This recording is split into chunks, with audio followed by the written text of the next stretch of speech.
176쪽 보겠습니다. 전화 예절입니다. 전화 예절. 전화 예절도 마찬가지로 그렇게 크게 어려운 내용은 없는데 여러분들이 짚고 넘어갈 내용은 이제 공적 대화 상황에서 여러분들이 회사에서 전화를 받을 때 지켜야 될 예절들이다. 항상 전화를 받을 때는 내가 누구인지, 내가 소속되어 있는 회사, 부서, 그 다음에 나의 이름을 정확하게 알려주고 통화를 시작을 해야 됩니다. 그래서 예시도 보면은 안녕하세요 라고 인사말을 하면서 하늘물산 총무부 이현지입니다 라고 자신의 직급과 소속과 이름을 정확히 밝혀주죠. 이거는 공적 대화 상황에서 전화를 사용하는 상황에서는 매우 기본적인 예의다라고 볼 수 있겠습니다. 그 다음에 전화를 받을 때는 3회 이상 울리기 전에 받는다. 최대한 빨리 받으라는 소리죠. 늦게 받았을 때는 죄송합니다라고 표현을 하고 전화 통화를 해야 한다.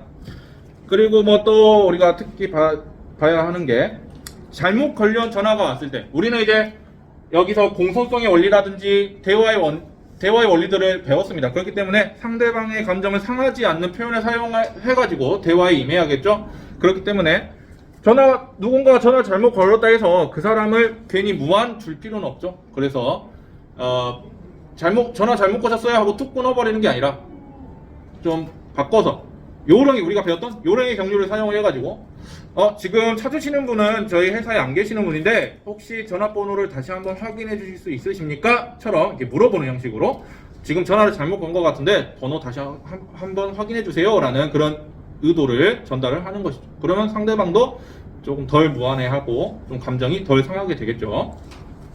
이런 식으로 통화를 하는 게 좋다라는 거죠. 그리고 전화를 하는 상황은 얼굴을 마주보고 대화를 하는 게 아니기 때문에 표현 하나하나에 큰 오해가 생길 수도 있고 또는 상대방이 불쾌할 수도 있는 그런 상황이 될 수 있어요. 그렇기 때문에 항상 전화 통화를 할 때는 더 이런 언어 예절이나 이런 말의 언어 표현 같은 것들을 더 조심해서 해야 되는 게 바로 전화 예절입니다. 그리고 마지막으로 전화를 끊을 때도 예절이라고 볼 수 있는 게 하나 있는데 내가 먼저 툭 끊는 게 아니라 항상 상대방이 전화를 끊고 나면 그때 이제 전화를 끊는 게 또 기본적인 매너입니다. 그래서 이 정도 기억을 해두시고 넘어가시면 될 것 같아요. 자, 177쪽 가도록 하겠습니다. 177쪽 온라인 언어 예절입니다. 요즘에는 오히려 이런 전화보다 회사에 깔려있는 인터넷을 활용한 메신저 프로그램을 더 많이 활용을 합니다. 그래서 서로 업무를 수행할 때 서로 이제 어떤 의사소통, 커뮤니케이션을 이와 같이 인터넷 쪽지를 사용을 해가지고 주고받고 또는 파일이라든지 이런 것도 이 메신저 프로그램을 사용해서 많이 주고받아요. 선생님들도 마찬가지, 우리 학교 선생님들도 젠메신저라고 하는 이와 같은 쪽지 메시지 프로그램이 있습니다. 그래서 이걸 가지고 서로 안내할 상황 안내하고 자료 같은 것도 주고받고 하거든요. 그래서 이와 같은 간단한 쪽지 내용이지만 업무 쪽지지만 이 쪽지를 작성을 할 때도 마찬가지로 우리가 지켜야 될 언어 예절 기본 양식이란 게 있습니다. 그래서 보시면 크게 세 단계로 나뉘거든요. 인사말, 본문 내용, 끝인사 이렇게 구성이 되어 있습니다. 처음에 안녕하세요 라고 인사를 하면서 마찬가지로 전화 통화랑 마찬가지로 내가 누군지를 밝히죠. 안녕하세요 김준서 대리님, 총무부의 강민성입니다. 그래서 자신의 직급과 이름을 이렇게 또 밝히는 그런 모습입니다.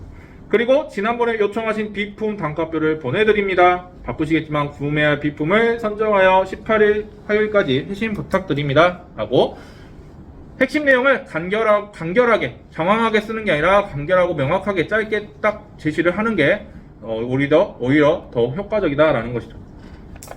여러분 여기서 회신이라는 말은 알아요? 회신이라는 말은 무슨 뜻입니까? 이 말 많이 쓸 거예요. 이제 여러분들 이제 업무를 볼 때 회신이 무슨 말일까? 답변해달라. 답장 보내달라가 바로 회신입니다. 회신이란 말도 잠깐 살펴보고 그 다음에 마지막에 감사합니다 하면서 뭐라고요? 총무부 강민성 드림. 여러분들 초등학교 때는 이럴 때 편지 쓰기 할 때 보면 부모님께 편지 쓸 때는 항상 밑에다가 누구누구 올림, 누구누구 드림 이렇게 쓰라고 배우신 적이 있을 겁니다. 마찬가지로 윗사람에게 이와 같은 쪽지를 보낼 때도 누구누구 올림, 누구누구 드림과 같은 짧은 표현을 사용을 하면 좀 더 예의 바른 언어 예절을 잘 지키는 그런 메시지가 될 수 있겠습니다. 그리고 이제 항상 보내기 전에는 뭘 확인해야 돼요? 지금 내가 작성한 이 쪽지 내용이 올바른 내용인가?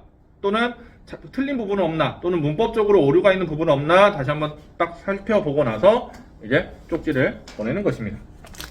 그리고 제목을 지을 때는 쪽지의 핵심 내용이 담겨 있는 딱 제목만 봐도 어떤 내용의 쪽지구나 라는 것을 알 수 있게끔 제목을 지어라 라는 게 교과서의 내용이었어요.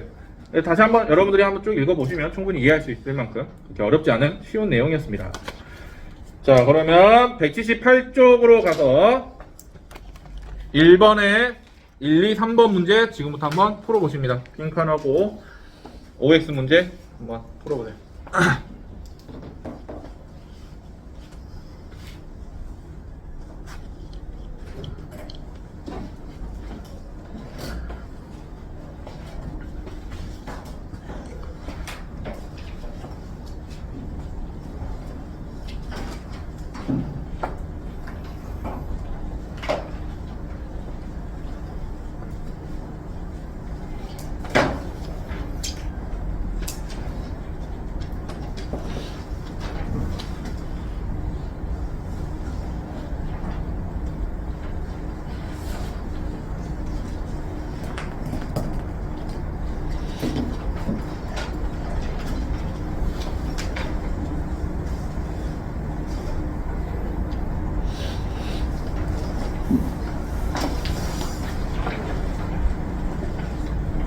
야, 왜 엎드렸냐?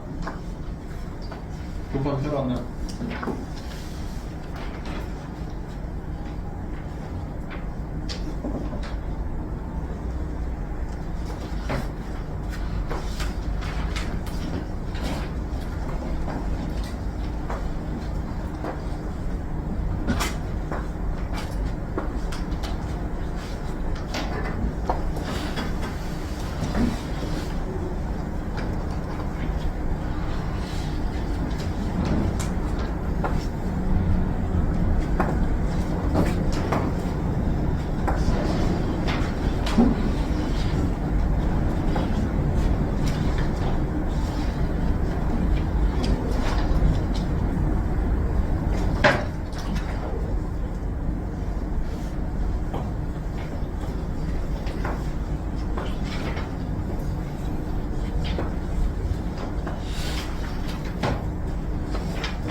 자, 그러면 같이 한번 보도록 하겠습니다. 자, 언어 예절을 읽고 아래 활동을 해보자.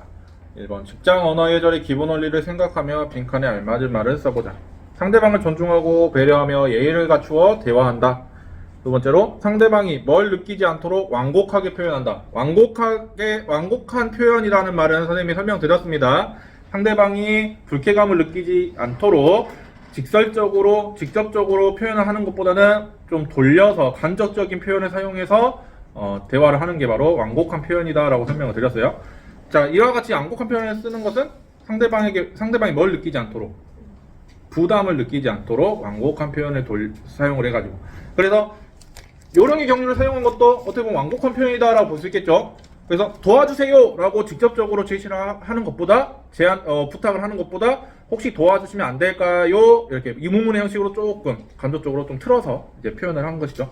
이런 게 다 상대방의 부담을 줄여주기 위한 그런 표현 전략이다라는 것이고, 세 번째, 상대방을 비방하기보다는, 비방의 반대는 뭐겠어요? 칭찬, 장점을 부각시키는 그런 표현을 많이 사용을 해서 대화를 해라.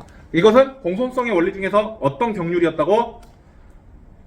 찬동의 경륜과 관련된 내용이었습니다. 그 다음에 2번, 업무 상황에서 대화할 때 경청하는 방법, 올바르게 상대방의 말을 들어주는 그런 태도는 뭐가 있을까? 상대방이 말하는 내용에 뭘 파악하며, 의도를 파악하며 주의 깊게 듣는다.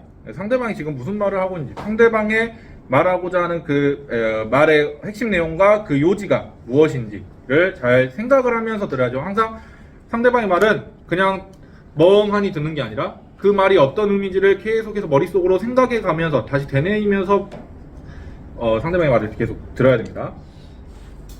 그 다음에 들은 내용에서 이해가 안 되거나 모르는 것은 상대방의 말이 끝난 뒤에 간략하게 뭐 한다? 모르는 것은 물어봐라. 질문이 들어가면 되겠죠. 그 다음 세 번째, 중요한 정보나 헷갈리기 쉬운 정보를 선별하여 뭐 하며 듣는다? 메모하며 듣는다. 그죠? 여러분들의 사회생활을 할 때 가장 어떤 기본적인 습관 중에 하나가 바로 메모하는 습관입니다. 그리고 상대방과 뭐를 맞추고, 비언어적인 표현, 시선을 맞추고, 항상 다른 데 쳐다보고 있으면 뭔가 내 말을 들어주지 않는 것 같은 그런 느낌이 들잖아요. 그럼 상대방은 말하고 싶은 생각이 별로 들지 않겠죠. 대화에 참여하고 싶은 생각이 별로 들지 않을 것입니다. 그렇기 때문에 상대방에게 불쾌감을 줄 수 있게 되므로 상대방이 말을 하고 있으면 항상 눈을 쳐다보고 내가 지금 너의 말을 이해하고 있다라는 어떤 그런 비언어적인 표현들, 끄덕거림, 표정, 이런 것들을 보여주는 것이 효과적이다라는 것이죠. 그 다음에 상대방이 시선을 맞추고 뭘 갖추어 듣는다? 예의를 갖추어 듣는다. 이렇게 쓰시면 될 것 같고요. 상대방이 한 말의 핵심 내용을 어떻게 해서 재진술하라겠어? 그렇지. 상대방이 한 말을 그대로 다 기억을 했다가 말을 하는 게 아니라 핵심 내용만 추려가지고 이러이러한 말씀이시죠? 이런 식으로 재진술을 해달라는 것이죠. 그래서 재진술함으로써 내가 지금 당신의 말을 잘 이해했어요 라고 다시 확인을 받는 것이고, 그것에 대해서 다시 한번 피드백을 받음으로써 완벽하게 상대방의 말을 이해할 수 있게 됩니다. 그다음 세 번째, 직장 언어 예절에 관한 설명으로 맞으면 동그라미, 틀리면 X표를 해보자. 다른 부서의 상사들을 구별하여 부르거나 가리킬 때는 직함 앞에 부서나 이름을 붙이면 된다. 그죠? 다른 부서는 우리 부장님하고 다른 부서의 상사들은 우리 부서의 상사들하고 헷갈릴 수 있으니까 다른 부서의 상사들은 그 부서의 이름을 붙여가지고 직급과 함께 불러주면 좋다라고 설명드렸습니다. 그래서 동그라미. 2번 두 번째 거, 아침에 출근하자 상사가 좋은 아침이라고 인사하면 좋은 아침이라고 대답한다. 근데 우리가 방금 배웠습니다. 굿모닝을 직역한 좋은 아침이라는 표현은 인사말로 사용을 안 하는 것이 좋다. 지양하자라고 설명을 드렸어요. 그렇기 때문에 상사가 이렇게 인사를 했다 하더라도 우리는 올바른 표현인 그냥 안녕하세요라고 인사를 하면 되는 것입니다. 굳이 상사님이 좋은 아침이라고 했을 때 그 인사말은 틀린 표현이에요. 굳이 그렇게 말할 필요는 없고 내가 올바른 인사말을 사용을 하면 되는 것이죠. 그 다음 세 번째, 잘못 걸려온 전화에 응대할 때는 상대방이 무안해하지 않도록 잘못 거셨습니다 라고 한 다음에 빨리 전화를 끊어버린다. 이게 오히려 더 상대방을 무안하게 만드는 행위이죠. 그래서 상대방이 무안해하지 않도록 혹시 다시 한번 확인해 주실 수 있으실까요? 이런 식의 표현을 사용을 해가지고 한 후에 전화는 항상 상대방이 끊고 나면 끊는 게 기본 매너다라고 설명드렸습니다. 그래서 이거는 완전 잘못된 행동이죠. 그래서 X가 되겠고, 마지막 전자우편으로 다른 부서 직원에게 요청사항을 보낼 때는 그 내용을 길고 자세히 쓰기보다 핵심 내용만을 간결하게 쓰는 게 낫다. 그렇죠. 이거는 맞는 말이죠. 그래서 정확하게 써버리면 오히려 더 가독성이 떨어지기 때문에 뭔 말을 하고 있는지 잘 모를 수 있다라는 것입니다. 우선은 오늘은 178쪽까지 했고, 다음 시간에 이어서 179쪽부터 진도 나가도록 할게요.